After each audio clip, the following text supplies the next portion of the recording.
La Biblia es una colección de muchos libros que cuentan una misma historia de principio a fin. Pero todos esos libros fueron escritos en diferentes estilos literarios. Sí, piensa en esto como si entraras en una librería donde cada pasillo tiene una clase distinta de literatura. Tenemos historia o poesía o narrativa, y cuando eliges un pasillo y tomas un libro, vas a tener expectativas muy diferentes. Buscarás cosas diferentes. Cierto, todos los libros son literatura, pero comunican de maneras muy diferentes. Sí, y es lo mismo con respecto a la Biblia. Si no prestas atención al estilo en el que están escritos, te perderás el esplendor de cada libro. Entonces, ¿cuáles son los principales tipos de literatura en la Biblia? Bueno, primero que nada tenemos la narración.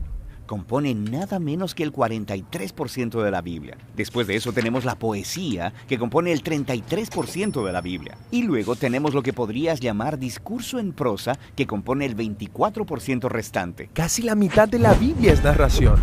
Sí, y esto no es un accidente. Las historias son la forma más universal de comunicación humana. De hecho, nuestros cerebros están diseñados para recibir información a través de historias. Y las historias son realmente entretenidas. ¿Por qué? Bueno, las historias nos entrenan para encontrarle sentido a los eventos que aparentemente suceden en la vida al azar, tomando esos eventos y poniéndolos en una secuencia.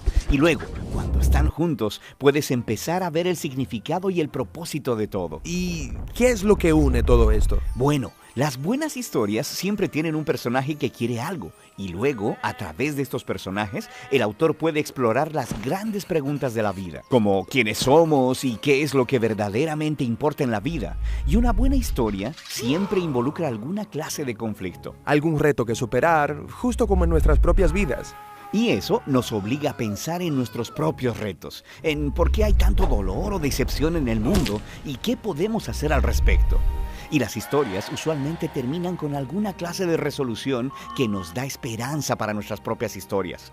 Ya que estas son historias bíblicas, ¿me muestran los personajes cómo debo vivir? Pues ese no es el punto. La mayoría de los personajes de la Biblia tienen defectos muy profundos. No debería ser como ellos, pero sí debemos vernos a nosotros mismos en ellos, lo que nos ayuda a ver nuestras vidas y nuestros defectos desde una nueva perspectiva. Y sin que te des cuenta, estas historias comenzarán a afectarte y cambiarán la manera en que ves el mundo, a otras personas y a ti mismo. Ahora, hay diferentes tipos de narrativa en la Biblia. Sí, tenemos la narrativa histórica, pero también las parábolas narrativas y las narrativas biográficas cortas, como los 4 evangelios. Los examinaremos en otros videos más adelante. Ok, después tenemos la poesía, que honestamente no leo mucho.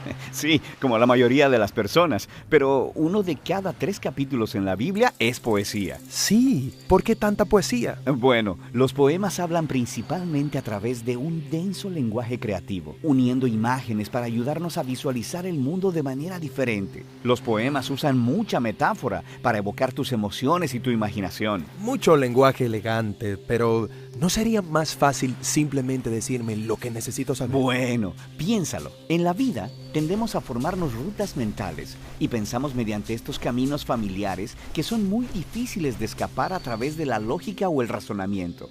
Y lo que hace la poesía es obligarnos a salir del camino que nos es familiar hacia un nuevo territorio. Es astuto. Y hay diferentes tipos de poesía en la Biblia. Hay muchas clases de canciones o salmos.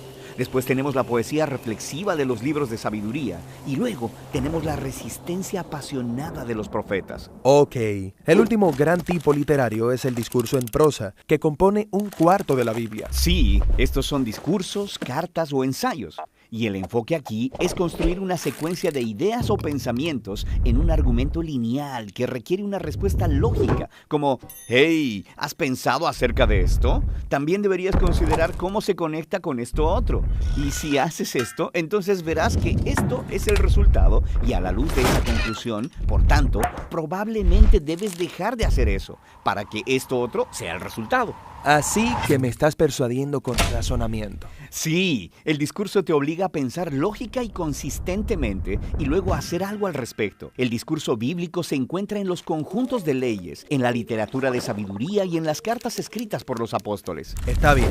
Entonces, cada libro de la Biblia tiene un estilo literario. No, de hecho, la mayoría de los libros tienen un estilo literario primario, como narrativa, por ejemplo. Pero luego, incrustado en la narrativa, encontrarás poemas, parábolas o una colección de leyes. Todo libro bíblico tiene una combinación propia de estilos literarios. Y para leer bien ese libro, necesitas estar familiarizado con cada tipo de literatura y cómo funcionan. Sí, así que sabrás a qué ponerle atención y qué preguntas hacer. Pero antes de que veamos cada tipo, hay una característica más unificadora de la literatura bíblica que es realmente importante y realmente genial. Y eso es lo que exploraremos próximamente.